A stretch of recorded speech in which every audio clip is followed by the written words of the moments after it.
It's a crazy world, crazy world. Somebody's gotta have to save you.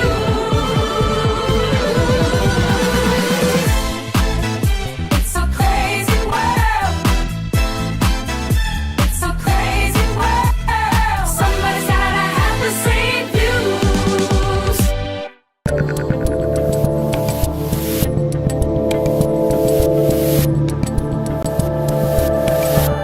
All right, people, it's October 21st, 2024. I'm Dave Rubin. This is the Rubin Report. We are live streaming on Rumble, YouTube, and local. Share, subscribe, tap that notification bell, and we are 15 days out from the election. That's right. If you're a Democrat, it's 15 days to slow the spread of democracy. That is what they're going to be doing for the next 15 days. 2 weeks and 1 day. Tomorrow, plus 2 weeks. Election.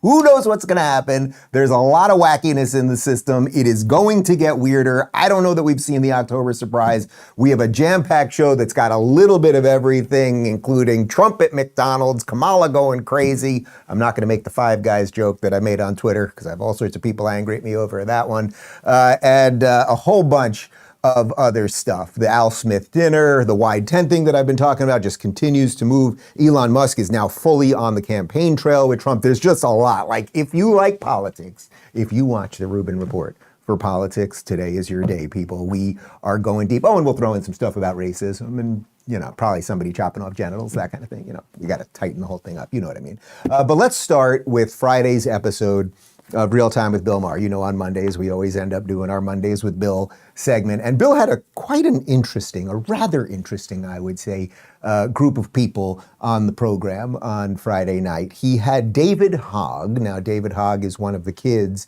who survived the Parkland shooting years ago. And if you remember, they took about 5 or 7 of those kids. They made them all into kind of big stars, put them all on covers of newspapers and on magazines and put them on all the cable news channels and all the rest of it because they all became anti-gun activists after.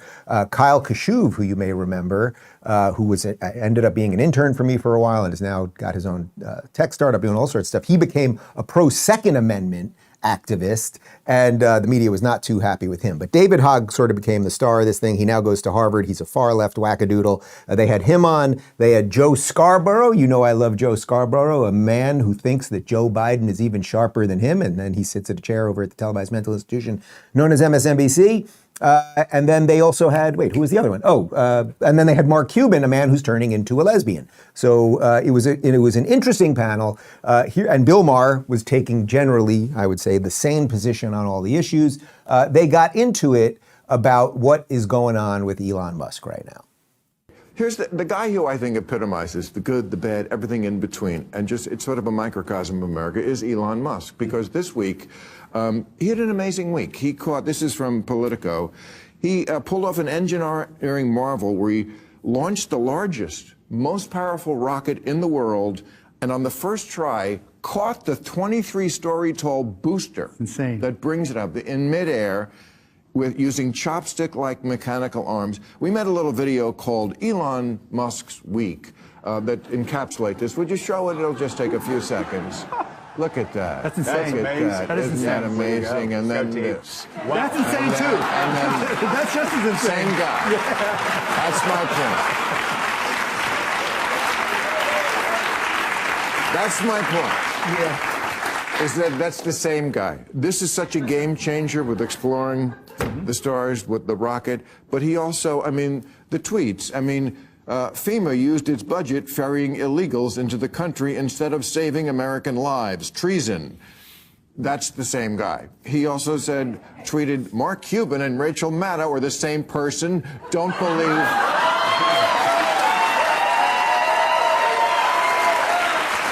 Oh my God. He just goes to show you could be one of the world's greatest entrepreneurs, literally of the last century, and be a troll at the same time. Right. All right. First off, as for the Mark Cuban starting to look like Rachel Maddow, Dave Rubin had that tweet first. But okay, put that aside for just a second. What's interesting here is that Bill started the segment by saying he had an amazing week. And Elon Musk did have an amazing week. Not only did we catch the booster with the chopstick-like thing, but he also released, or at least debuted, the Optimus robots, the driverless taxis, like a whole bunch of other stuff. And then, of course, what they want to do is they want to somehow connect that to him being with Trump. But what is it that drove him to being with someone like Donald Trump? What is it that would take a lifelong moderate Democrat who, as he told me in the Twitter offices, he considers himself largely apolitical, or certainly did. That was about a year and a half ago. Now he's, I would say, pretty political. What would take a moderate like that who doesn't really care about politics and have them campaigning with Donald Trump? Well, it might be the open borders. Oh, and by the way, the money that we gave to the illegals to come here, yeah, it did come from the FEMA budget. We've covered that several times, including screenshots from FEMA's own website. They don't have endless amounts of money. So when you take from one bucket and give it to the illegals, well, then you don't have as much money to give to the people who are still suffering right now in North Carolina. So that's just a fact. Now, what they don't like is that Elon is now culturally relevant, right? What they want is to frame everyone on the right as mean and fascist and Hitler-like and all of that stuff. And they care about war and they're old and stodgy and smoke cigars and drink whiskey in scary rooms. The problem with Elon is he's cool and fun and kind of dorky and speaks off the cuff. And he's doing these absolutely amazing things like sending us to the stars. So that's what they don't like about him. The other thing that they really don't like about him, this is the real purpose of the segment, the thing that they really don't like about him is that he opened up Twitter so we can have debates on there. The government was working with previous Twitter to silence us. He has allowed more speech, not less. And that's what people who want to control you hate the most. Here's Joe Scarborough. The difference is, people were shocked when Henry Ford, who created the modern age, went to testify on Capitol Hill. Yeah. And what did historians say? Congressmen and senators were shocked how ignorant this guy was. I don't know Elon Musk. And an anti-Semite. And an anti-Semite. But this is a guy who's one of the great minds of our time. Right. And I hate that he's in the sewer with Twitter and doing all of this stuff. Support whoever you want to support. But again, you don't have to lie your ass off. There's so much disinformation that's being spread. Here's where the rubber meets the road, because this is important. He wanted to, this week, he's suing the 12-member commission, the California Coastal Commission. He launches his rockets from Vandenberg Space Force Base. We used to call it Air Force Base, but I guess now we're into Space Force time. He wanted the proposal to expand the number of launches. Okay, again, one of the most impressive companies, an American company. He wants a little more, give it to him. No. The commission, some bureaucrat, said, nope, and this is the reason why. Commissioner Carol Hart saying, we're dealing with a company, the head of which has aggressively injected himself into the presidential race and made it clear what his point of view is. Yes, because he lives in America, and he can do that. Yeah. It has nothing to do with this, and,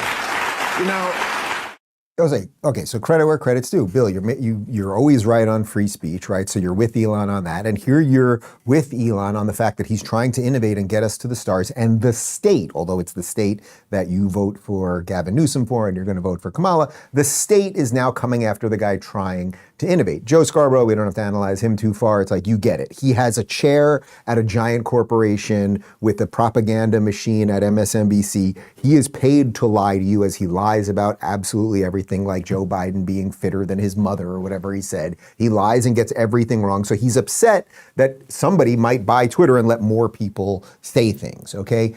We actually have some video of the California Coastal Commission admitting that they are doing lawfare against SpaceX, Elon's company, because they don't like what he's doing with the Twitter. We are talking about SpaceX in this, and this company is owned by the richest person in the world with direct control over what could be the most extensive global communication system on the planet. And just last week, that person was speaking about political retribution on a national stage, and it was very glib, but yet he was standing next to a candidate that openly promotes and is working to normalize that language, and we have to push back against that.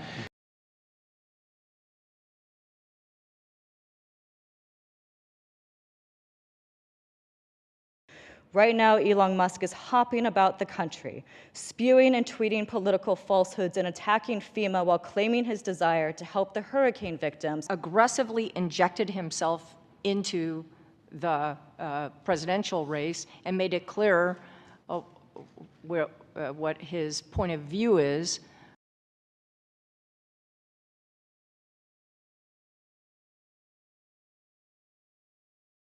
My understanding was that they would be here today on Zoom. I am very concerned that even after meeting with me, expressing my feelings. Chair. Yes? Sorry to interrupt. They did participate on Zoom today. Okay, we got that video from a guy named Alex Torville on Twitter. I do want to credit him properly because he obviously put in those interstitials that you see there that explain that these people have a somewhat lack of understanding of how the government's supposed to work and free speech and everything else. But basically what you can see there is California has decided because they don't like Elon Musk's politics. Just look at it this way. If Elon Musk was on stage with Kamala Harris and he was like, you know what? I'm going to give Starlink for free to the people of North Carolina to help this administration. Those people would not be having a hearing to stop him from getting more access to things as it pertains to flying rockets out of California. So they are doing political retribution. That, you might argue, that's a little bit of fascism when giant corporations start working with the government to go after people, and it will stifle innovation and everything else. And the thing is, as Elon has repeatedly, not proven, as he's repeatedly made clear, he will leave. He will take all of his businesses, all of his technologies, all of his people and tax dollars and everything else and take them to Texas, Florida, Tennessee, et cetera, et cetera. So that is kind of what we're up against. We'll have more on him on the campaign trail because I think he now, it's been obvious for the last year and a half, but I think he's starting to represent something much bigger in the zeitgeist right now. So we'll have more on that in just a second, but let me talk to you about G-Defy. G-Defy shoes are the absolute best choice for walking, running, and standing. If you're someone who loves being active or you simply spend a lot of time on your feet, these are the shoes for you. After balling all these years, I can confirm that G-Defy shoes are the best footwear I've used on the court. Every shoe contains G-Defy's patented Verso Shock technology, which aligns your body, absorbs harmful shock from the ground up, provides energy return, giving you the boost you deserve to walk like a champ. All of their shoes come with 2 free orthotics. G-Defy will support your active lifestyle, keeping you comfortable and free from discomfort. Go to gdefy.com and use code Rubin30 for an exclusive $30 off, $130 or more. That's gdefy.com and use code Rubin30 for $30 off orders of $130 or more.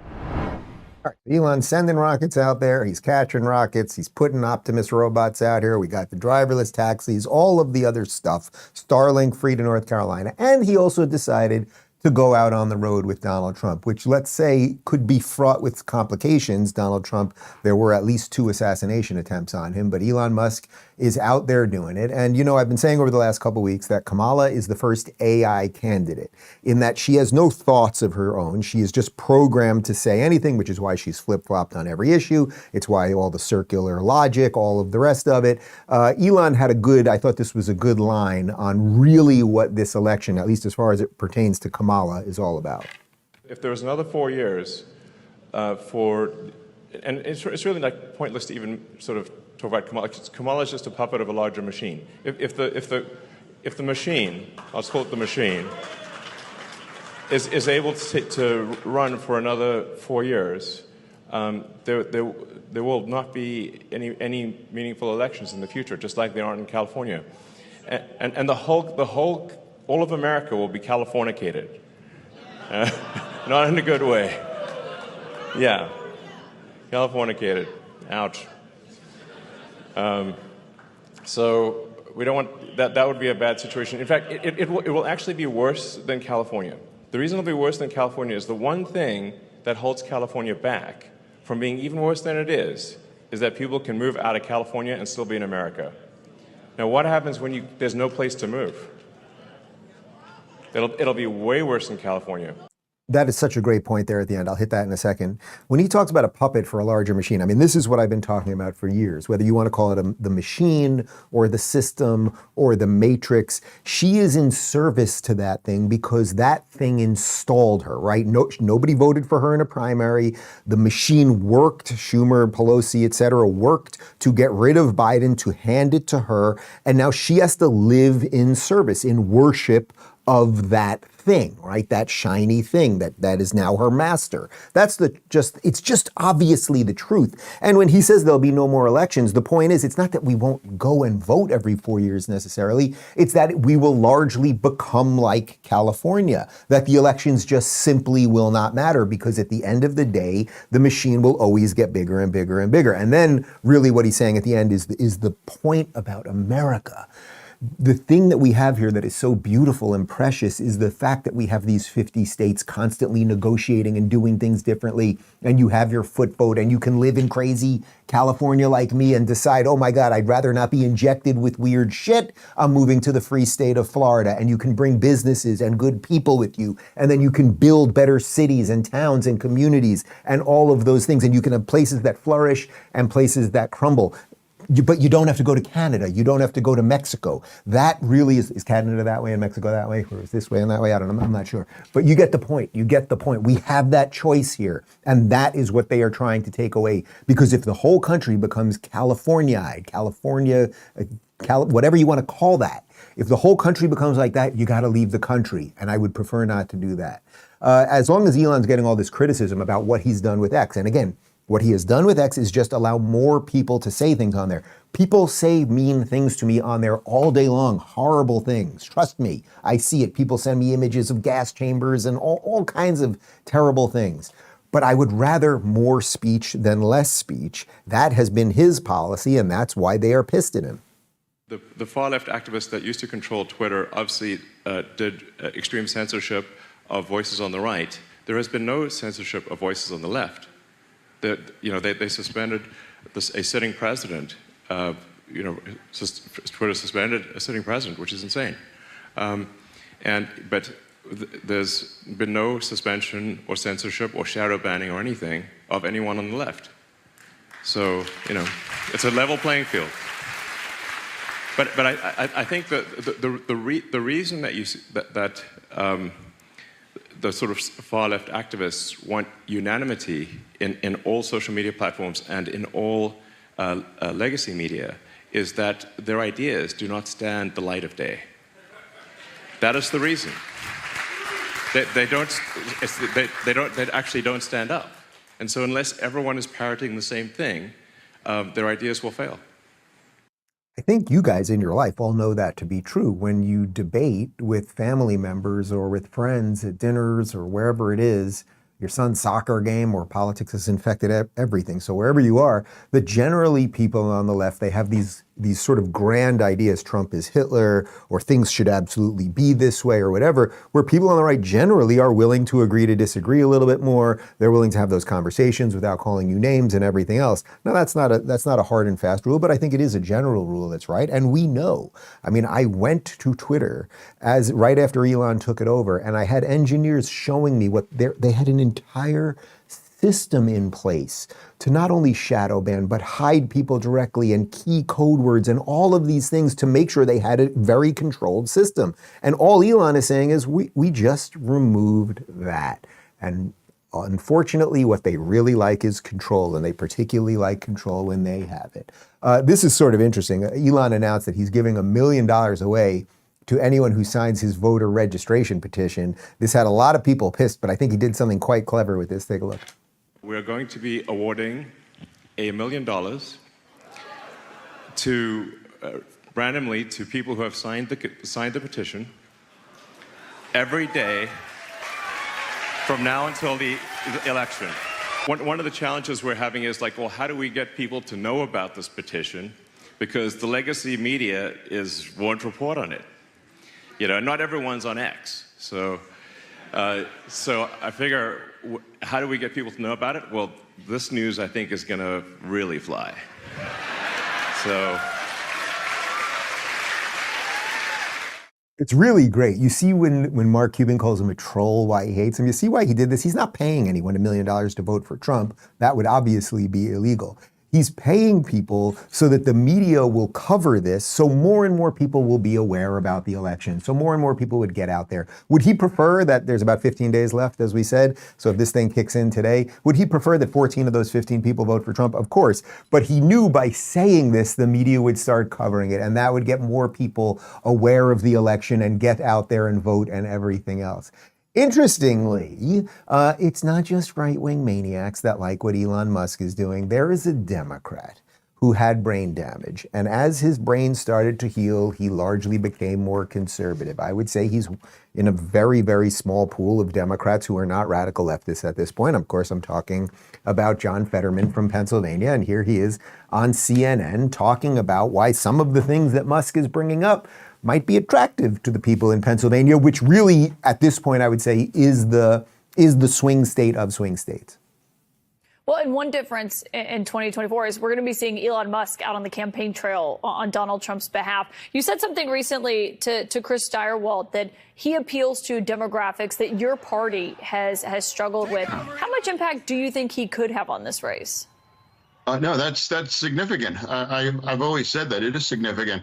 You know, in the business, you know, a lot of surrogates really doesn't count for much. But Musk, it's undeniable that he's successful. He's the world's richest man, and he's been involved in a lot of important things like SpaceX or AI and those things. And he has a brand, and that's attractive to a demographic that we need to have to win in Pennsylvania.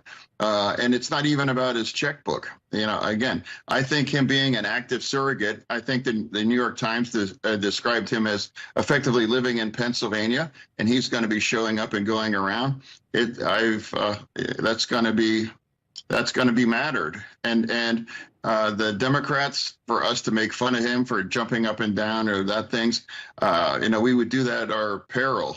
You know, it's significant. Yes, John Fetterman laying out more sanity than any other Democrat right now. You really just need to think, like, remove all of the cool things that Elon is doing right now. Let's just try to think for a second. He has so much money, it's actually completely unimaginable. But I know people that have an awful lot of money and that have planes and boats and all of those things. Elon Musk has no need to do anything else for the rest of his life. He could live out whatever his pleasures are for the rest of his life. He could buy an island in Fiji or in Bora Bora, completely disappear. He could eat the most unimaginable foods ever. He could have the best trainers. He could do things that you literally cannot even imagine. And instead, he's out there in Pennsylvania knowing that his reputation is going to be largely tarnished by a bunch of mainstream hacks because he wants to save the country, a country that he is a first-generation immigrant to, an African-American immigrant, by the way. That's pretty damn good. It really is, because everyone in America has a chance to get in the fight and do something, whether you are a multi-billionaire with many corporations or you're an employee at McDonald's, which will get us to Donald Trump on the other side. But first, let's talk about PDS debt. Guys, we all know that getting in credit card debt is oh so easy. Getting out, well, the system's set up so that you don't. If you're struggling with credit cards, personal loans, collections, or medical bills, you need to check out PDS Debt. PDS provides a service to match you with debt solutions tailored to your financial situation. If you're making payments every month on your debt and your balances aren't going down, PDS has solutions for you. Everyone with $10,000 or more in eligible debt qualifies, and there's no minimum credit score required. Bad and fair credit accepted. Save more while paying off your debt in a fraction of the time. Stop waiting and start saving. Get a free debt analysis right now at pdsdebt.com/Rubin. It only takes 30 seconds. That's pdsdebt.com/Rubin, pdsdebt.com/Rubin. And now back to me. All right, so everyone knows Donald Trump loves McDonald's. I actually think it's one of the reasons that the elite hate him. It's a food of the people, and he's a man of the people. He talks about how much he loves Big Macs. When he gets a steak, they don't serve steaks at McDonald's as far as I know, but when he gets steaks, he gets them well done with ketchup. It's all of the stuff that the elite hate. Well, he has for a long time been talking about his love of McDonald's and that he would have worked a fry machine if he could have. Well, he went ahead and did it in Pennsylvania. Here's, I think, about a 35-second recap of Donald Trump, the once and future president, working at McDonald's. I'm looking for a job, and I've always wanted to work at McDonald's, but I never did. I'm running against somebody that said she did, but it turned out to be a totally phony story. So, President Trump! Well, that's a good-looking group. Hello, everybody. Crazy. I'm having a lot of fun here, everybody. Look at all the fake news of it. Tell you what, it's a great franchise. It's a great company, and they've been very, very nice. And come on, you know, if you look at really what's happening, look at the crowd over there. Look how happy everybody is. They're happy because they want hope. They need hope. And that's what we're doing. That's what we're going to give much more than. It really is incredible, guys. First off, he looks like he was born to wear that outfit. The red tie with the yellow, the mustard, the ketchup. It fits well. I don't know if they planned that in advance. His hair is as golden as the French fries, and I believe it. When he says, I'm enjoying myself and I'm having fun, and you can see there's many other videos of him talking to the people and just saying great things to the employees there. You can see he actually believes it. And he just looks, I'm telling you, he just looks, if you walked into a McDonald's, like if you pictured the greatest McDonald's of all time and the greatest manager of that McDonald's, it would be him. It would be a man with that golden hair, and he would be running it well. And the guy wouldn't just be in the back room. Like he wouldn't just be in the back crunching the numbers. He'd be out there and he'd be making the fries and all of the other stuff. Anyway, it was obviously a publicity stunt. He does not actually work for McDonald's, although there were some pundits on the left that were very upset. Donald Trump doesn't really work for McDonald's. How dare he do that? It was a great just moment. It's just another interesting cultural moment, and that's what the guy understands, if nothing else. Over on the televised mental institution known as MSNBC, they are not happy because it was a stunt. He doesn't really flip fries all day. If you're on his campaign, and I know you are certainly not, I'm not making any implication of that, but what is the logic behind this, going to a McDonald's? I mean, we know the guy likes Big Macs and filet of fish, and he's used the word love to describe the way he feels about the food there before. But what's this about? There's no logic to it. It's a stunt. He has not put forth an economic agenda. He, as you know, appears to be not well, and he's engaged in some really bizarre types of activities during this campaign. So this is just another one of those stunts that he will continue on through the campaign. And I think that we need to really focus on making sure that he is not elected, of course, because he is a threat to our democracy.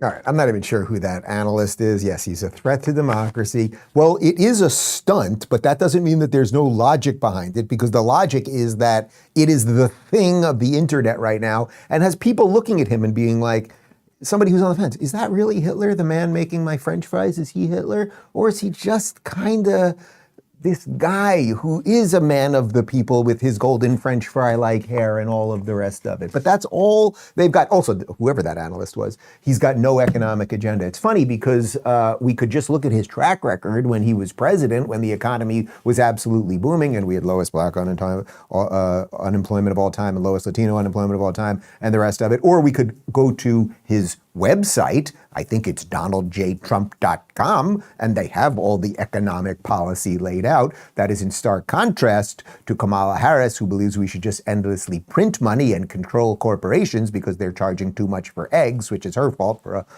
whole series of reasons.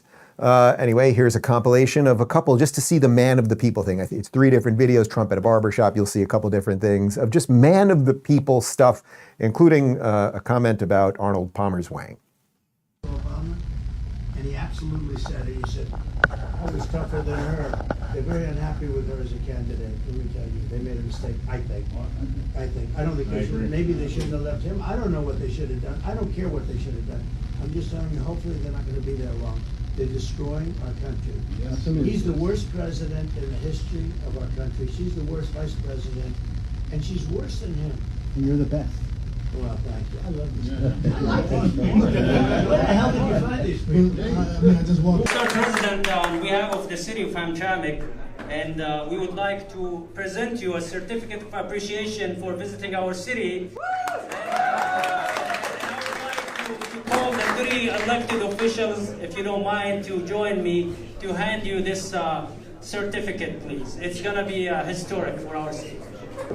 Arnold Palmer was all man, and I say that in all due respect to women, and I love women. But this guy,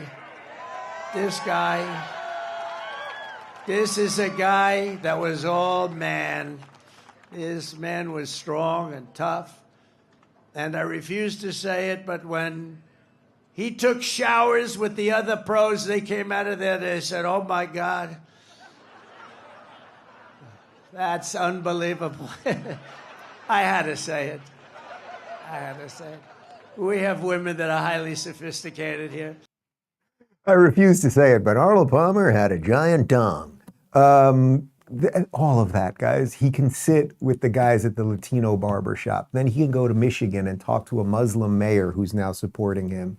And then he can go and talk about Arnold Palmer's wang. And it shows a breadth.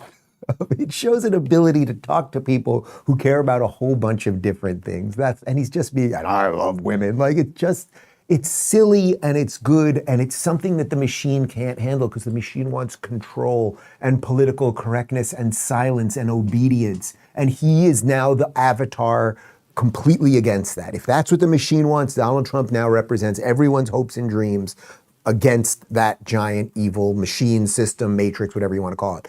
The other thing that happened, I think this was on Friday night, was the Al Smith dinner. This is a dinner that they do. They have done this for probably 100 years, something like that, where basically all presidential candidates show up, they get roasted, they get up there, they make jokes. Everyone has done it, although Walter Mondale did not do it in 1984 when he was running against Ronald Reagan. And of course, that was the 49-state Reagan re-election blowout, and Mondale did not show up to that. Donald Trump did show up, and he got roasted, and then he knocked a couple zingers out of the park. Kamala did not. We'll have more on that in a sec, but here's just a quick compilation of 5 of Trump's best jokes throughout the evening. Play the clip, Connor. I used to think the Democrats were crazy for saying that men have periods, but then I met Tim Walz.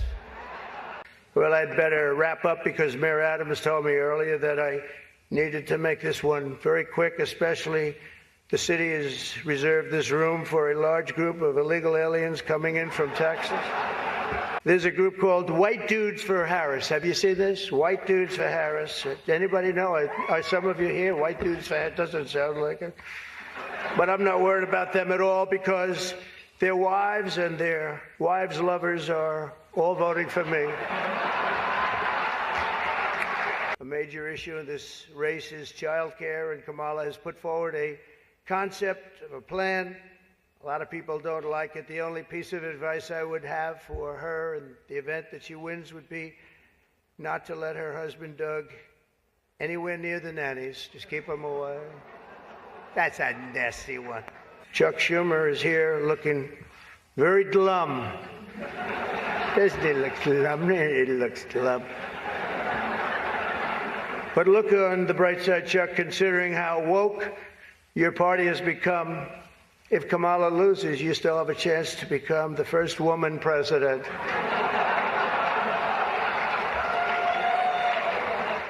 I mean, it's good. It's good. And for those of you that think he was working a little blue or whatever, that's the whole point of the dinner. But it was just good and funny. And of course, she did not even show up.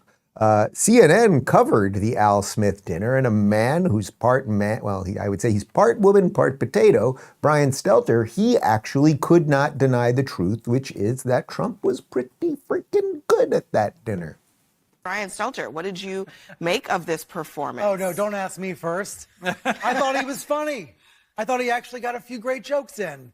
I thought the best moment was we talked about the assassination attempts and made light of what he's experienced, because I think he's experiencing real trauma, real PTSD as a result of the shootings, but he's still able to have a light moment in this room. And he took advantage of the fact that Kamala Harris wasn't there. Which is really the subtext of this whole thing. Exactly. That she didn't. They're usually supposed to be in the same. Yeah, Kamala, you were supposed to be there, and we can only hope that we're going to get another Reagan re-election 84 situation against you. We'll see about that. But that, I always like showing those clips when every now and again, someone who gets everything wrong like Stelter, something is so obviously true that he has to give him some credit. Now, interestingly, the MC of the evening was a comedian, Jim Gaffigan. I used to do stand-up with him way when we were nobodies back in, God, that was in probably 2000 or 99, even something like that, over at Gladys's Comedy Room on 45th and Broadway. He was the MC of the evening. This guy is basically a lifelong Democrat, kind of woke, but here he is going after the Democrats. Of course, Joe Biden was our second Catholic president, right? After JFK. President Biden couldn't be here tonight. The DNC made sure of that.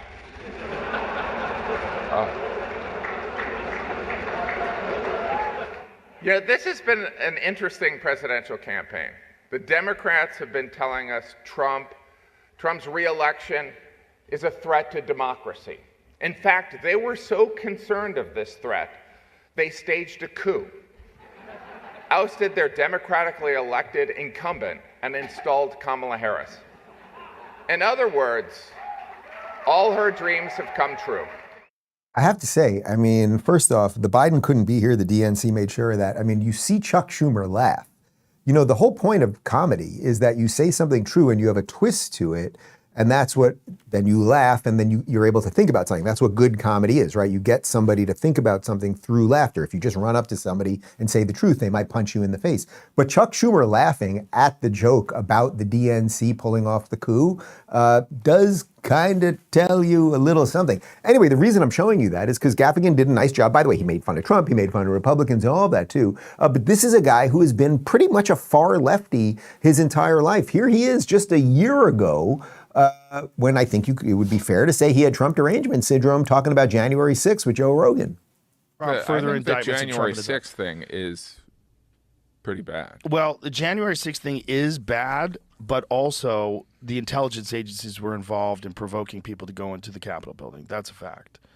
So wait a minute. You're saying that guy, what's his name? Ray Epps? Yeah, you really think that he I don't know, but I do know that I think every that's other pretty apparent. I think he's going to sue Fox. Okay, so what he thinks is that Ray Epps, who basically most people think is a Fed at this point, that was going to sue Fox. Of course, that never happened because he probably is a Fed, the January 6th stuff. But the point of showing you that, it went way further than that, was that this guy is certainly not a Trumper. He's not a Republican. He's not a conservative, anything else. But here he is making fun of the Dems. And the Dems don't even show up. Kamala couldn't even bother showing up because she knew she was going to take some hits. Trump can sit there and take the hits, take the jokes. He can dish him out and call Chuck a woman, and then he can get hit himself. Kamala did send in virtually a video, and I guess here it is. I don't have a real intro for it. It was, well, here it go. Your Eminence and distinguished guests, the Al Smith dinner provides a rare opportunity to set aside partisanship. Cool. Oh, sorry. Hey, what's going on? Who was that? Oh, sorry, Mary Catherine Elliott. Mary Catherine Elliott. It's so nice to meet you. Very nice to meet you, Mary Catherine. Right now I'm trying to record my speech for tonight's dinner. Oh, yeah, I know. I just want to say that I'm Catholic, and tonight is one of the biggest dinners next to the Last Supper. It is a very important dinner, and it's an important tradition that I'm so proud to be a part of. Sometimes when I get nervous, I stick my fingers under my arms and I simmer them like that. But that's gross. Did anyone laugh in here? Because if you did, you're fired. I don't know if you were holding in a laugh, which if you hold in a laugh, it can just come out as a giant fart. That was not funny. It was pre-recorded. Nobody was happy with it. You're bringing back a character from SNL from 20 years ago. You can see that Kamala is more polished as an actress because that's what she's much more qualified to be than President of the United States. Although she's out on the campaign trail, we have to give her some credit. She didn't show up to the Al Smith dinner. She is out on the campaign trail. We'll have more on that in just a second. It's getting a little hostile out there. But first, let me talk to you about 1775 coffee. We always rave about 1775's coffee, but they've stepped it up with some new additions. If you're serious about your mornings, their protein creamer is a game changer. With 10 grams of whey protein per serving, this isn't your average cup of joe. Whether you're fasting to keep your energy up or building strength for that extra boost, whey protein helps with recovery and keeps your metabolism firing. We're here to help you perform at your best while others just load you with fat and sugar. Looking at you, Duncan. In addition to the creamer, 1775 Coffee just launched new coffee pods, making it easier to take 1775 on the go while still delivering the same high quality and single origin beans.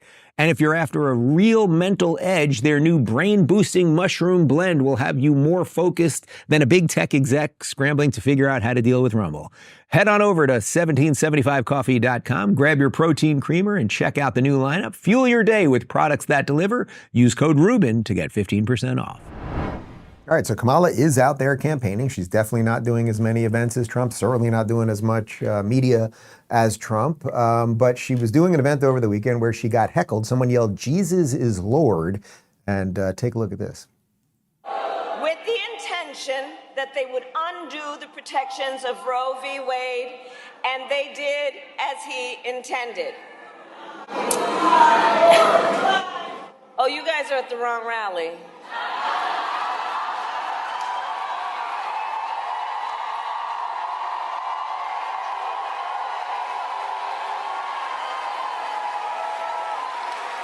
No, I think you meant to go to the smaller one down the street.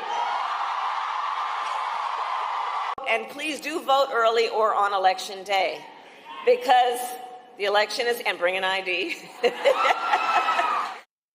Bring an ID? Oh.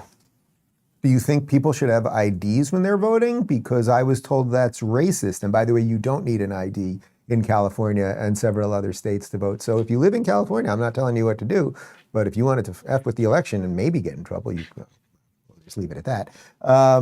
The person that yelled "Jesus is Lord" and then she says, "You're at the wrong rally," a smaller one down the street or whatever. It's like, it's just so stupid. Who knows? Maybe she didn't exactly hear what the guy said, so it was just like a glib comeback. But, you know, between not showing up to the Al Smith dinner, which is a giant Catholic event, and then in essence kind of spitting at Christians right there, this is a strange alliance you're putting together, lady. The other part is, you know, she's very good at like faking the happiness around the thing, right? It was supposed to be a joy campaign and she's always cackling and she seems like she's having out of body experiences all the time because everything's so fucking funny and this whole thing.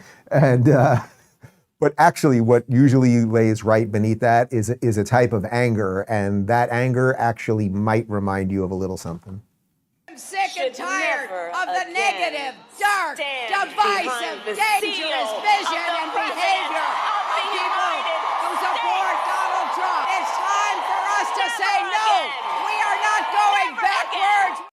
So remember, we're supposed to be the angry ones, we're the authoritarians, we're the mean ones, we're the people who are, you know, doing all the bad stuff. But if you just look a little bit deeper, actually they are kind of angry. As we are getting to these last 15 days, she's busting out whatever celebrities she's got left. There's this Lizzo person, I don't know any of her songs. What does she sing? I assume something about McDonald's because I've seen videos of her. Yeah. All right. Does nobody in this room know a Lizzo song? Nobody. All right. She's a singer. She's a large woman. Some would say Rubenesque, which, did you guys know that Rubenesque is a large woman? That's what they call it. A large woman is Rubenesque. What can I tell you? Anyway, here's Lizzo with some great rationalization for why you should vote for Kamala. So if you ask me if America is ready for its first woman president, I only got one thing to say. It's about damn time! It's about damn time! I'm so proud to be from this city. You know, they say if Kamala wins, then the whole country will be like Detroit. Okay? Proud like Detroit. Resilient like Detroit. No, God! No, God, please, no! No! No! No! All right, I'm told we edited in Michael Scott, but the broader point, first off, Adi's just telling me, apparently Lizzo, who's again a Rubenesque woman, she fat-shamed her own dancers. She said her dancers were getting too fat. That's just kind of funny. That aside, the idea that you should vote for someone just because they're a woman or they're going to be the first woman is ridiculous.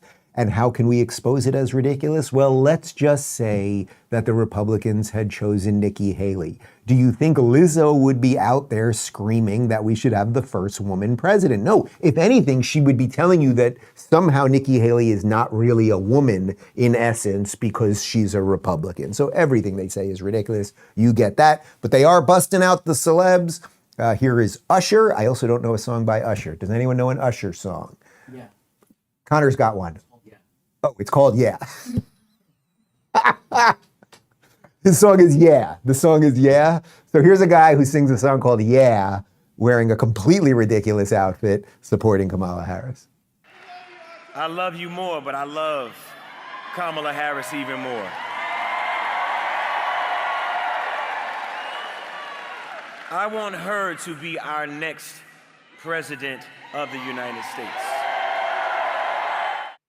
I would like to ensconce myself in velvet like that, like George Costanza. But that aside, his outfit aside, you might be thinking back to a video we showed you a couple weeks ago where Usher was on The View, because right there, he's at a Kamala Harris rally endorsing Kamala. But only a few weeks ago, he was on The View saying he's not really involved in politics and not going to endorse anyone, even though they were trying to push him to it. I wonder if something strange happened in the last couple weeks, and we have video evidence of that thing. I think that behooves artists to come out and speak for Kamala against Donald Trump, because he is an existential threat to the country. What do you say to that? You know what? I don't get too deep into politics. I think voting is an individual choice. Breaking news tonight, Sean Diddy Combs has been arrested in a Manhattan hotel. I'm supporting Vice President Harris because she fights. I love you more, but I love Kamala Harris even more. Did you catch the slick edit there? Yeah, Usher did go to a lot of those Diddy parties. I don't know. That's what the internet's putting out there. I mean, it's a fact that he used to go to the parties. And isn't Usher the one that brought him Justin Bieber, or one way or the other, like some weird thing related to all that? Who the hell knows? Anyway, as they are putting together this collection of celebrities who are inauthentic and trying to fearmonger the hell out of you and making you feel like, oh, Donald Trump shouldn't show up at McDonald's and actually be a man of the people. Well, they're busting out everybody. We just showed you Hillary Clinton yelling, but that was from 2016. You may have seen this. They brought out Obama back. And remember, Obama, it was hope and change. And it was the big smile. And he was going to change everything for the better. And he's just angry and pandering and pathetic right now. And this is just talking down to black people in the worst sort of way. Go. Kamala combines passion. She cares deeply about people. She cares deeply about the issues with a real sense of connecting. Part of what she's doing is channeling her passion, her concern and regard for ordinary people to make sure that the powerful don't take advantage of them. You've got on one side somebody who really just cares about himself. You know, everything's about him. 2 a.m. tweets and tirades, you know, and Kamala's somebody who, you know, comes from modest beginnings, who had to fight for what she had. And that's the kind of person that I'd want to vote for, because I'd know if push comes to shove, she's going to be fighting for me. And that's the kind of president that we need. Donald Trump wants us to think that this country is hopelessly divided between us and them, between the, quote, real Americans, by which he means his supporters, and the outsiders who don't support him. Because having people divided and angry and aggrieved and resentful, he figures that boosts his chances to get elected.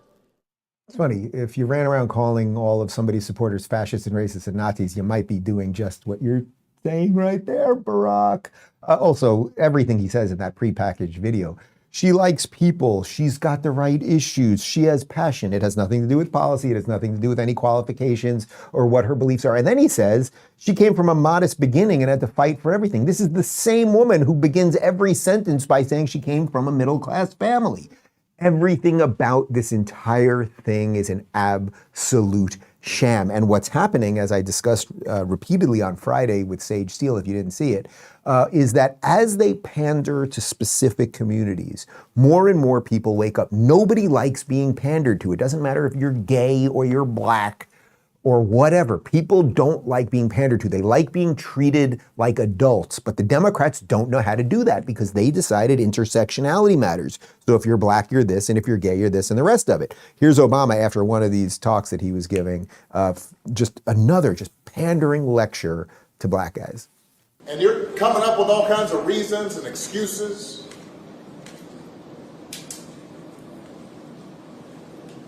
I've got a problem with that because part of it makes me think, and I'm speaking to men directly now, part of it makes me think that, well, you just aren't feeling the idea of having a woman as president.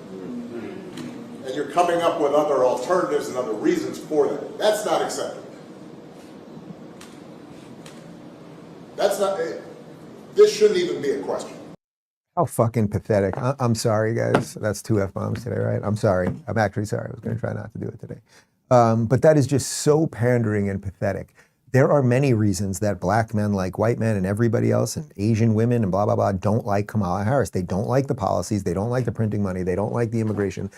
They don't like what's going on in Ukraine. They don't like what's happening in the Middle East. Whatever it might be, people have their own reasons. But for him to basically be like, you black dudes better sit down and shut up and listen to me because I'm installing this woman and we already cooed the other guy and we got him out of the way to put her in office so I can maintain power. And that's basically what he's saying. And you're basically a bunch of misogynists if you don't do it. It's pathetic, it's pandering, it's awful, but don't take my word for it. Here's Stephen A. Smith. Respectfully, President Obama, what you said is not acceptable. Is it possible that the only reason some black folks may not be inclined to vote, or they may be a bit disenchanted, or dare I say may even be willing to go as far as voting for Trump, is it possible that it's policy as opposed to misogyny, inflation, the cost of living, the price of gas, the price of groceries? That don't matter? Immigration and our borders. And this belief that there's an elevated level of sensitivity towards them as opposed to black folks struggling, if not starving in this country. Yes, that plays a role too.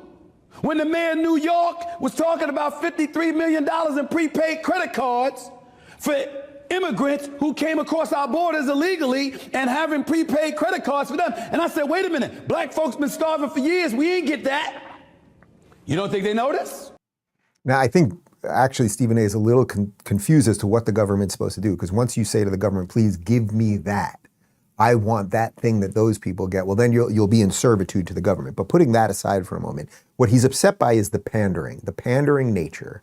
And that is what most people are upset by. That's why they whittled you down to your most ridiculous piece of yourself. And they said, behave because of that. And the human spirit does not want to bow to that. And that's what they don't know how to deal with right now. And that's why their messaging seems so insane. Let's jump back to CNN because there was an interesting debate about schools and some of the messaging around the campaigns. And Brian Stelter, who, as I said, he's part potato, half woman, but he is white. He started talking about his children's schooling, and some of the black panelists, and I only mention this because this is how they frame everything over there, were less than thrilled that I guess Stelter's kids don't go to the same schools as their kids. And this is just perfect identity. This is just the end of identity politics for people who are all supposed to be friends and love each other. Watch what happens at the end. My point is that a lot of people look at how much money we've spent on this conflict, and they're asking themselves, my roads are crumbling, my schools suck, we just had major disasters across the country, FEMA doesn't have enough money allocated. By the way, I don't live in that country. For a lot of I people. don't live in that country, by the way. America's not that horrible. Brian, if you get out of New York and talk to regular people. I don't live in New York. No, I live in a normal city, in a normal town. My roads are not, I love New York, but my roads are not crumbling. My schools don't suck. I just get tired of the anti-America Maybe you're fortunate enough to put your kids in darn good schools, but there are a lot. No, let me finish here. There are a lot of people in this country who aren't wealthy, who don't live in great cities, who do have to send their kids to terrible schools. That is a fact because of their zip codes. And to sit here arrogantly and say, well, my kids go to great schools. I live in a great neighborhood. That's your experience. The roads are crumbling. Most people in this country. I mean, come on. I love Stelter's line there. The guy's like, the schools are crumbling. He's like, it's true in the Obama years, the Trump years, the Biden years. Like, that's not an answer, potato man. But you see what happened. Now, the guy, Singleton, I think is his last name, he's a Republican strategist. Now, interestingly, in essence, he's arguing for school choice, which Republicans are for. That it shouldn't be dictated by your zip code. We can figure out credits. We should get money out of the public school system so that parents can make decisions for themselves, whether you want to go to a charter school or a pod or whatever, but stop throwing endless money at things because the education system does not get better. That is fairly obvious. And I think most sane people would probably recognize after COVID and the school lockdowns and everything that the teachers' unions did that maybe these people's intentions are not really the best. But it's just a great panel that they put on there because you guys, you all deserve this. Stelter, at the end of the day, you deserve being told sit down and shut up because you thought you could play with identity politics and it wouldn't end this way. I have a better ending for all of this. And you know what that ending is? Yeah, you're right. It's 2 words, wide tent. All of us that are coming together right now, regardless of whether we're Latino barbers or we're, how can I work Arnold Palmer into this thing? People like Arnold, people with the characteristics of Arnold Palmer, or we're Black CNN contributors, or whatever. The point is, it doesn't matter what brings us together. It's freedom, it's America, it's the way things were supposed to be, and we were given this precious gift that we were on the precipice of giving away. But RFK was on with Gutfeld, and he does not seem to want to let that happen. The people who these days who tend to be Republican or conservative are much more inclined to critical thinking. And I think that used to be the purview of the Democratic Party, but you had said before that we left the Democratic Party, that Elon, myself, and Tulsi, I think all of us feel like the Democratic Party left us. Yeah. A party that of Robert Kennedy, of John Kennedy, doesn't exist anymore. That was the party that was anti-war. It was the party that was against censorship. It was the party that opposed the corporate takeover of our government. Today, the Democratic Party is the party of war. It's the party of censorship. It's the party of Wall Street, of big pharma, big tech, big data, big banking, and the military-industrial complex. And I think that the Democrats tend to be much more intolerant than Republicans on these issues. That's my personal observation, and it's interesting to see that validated by that poll. All right. I know you've heard all that before. You get it. You see how the parties have flipped. You have seen how the independent thinkers are waking up. You see the new alliance. You see the hysteria. Well, guys, we got 15 days to slow the spread of Marxism. What are you going to do about it? Post-game show coming up in moments, rubinreport.locals.com. I will be on Piers Morgan Uncensored today doing some sort of debate, I'm sure, with some crazy leftists. That'll be interesting. And a whole bunch of other things. We're a busy group of people, and we have work to do. Goodbye.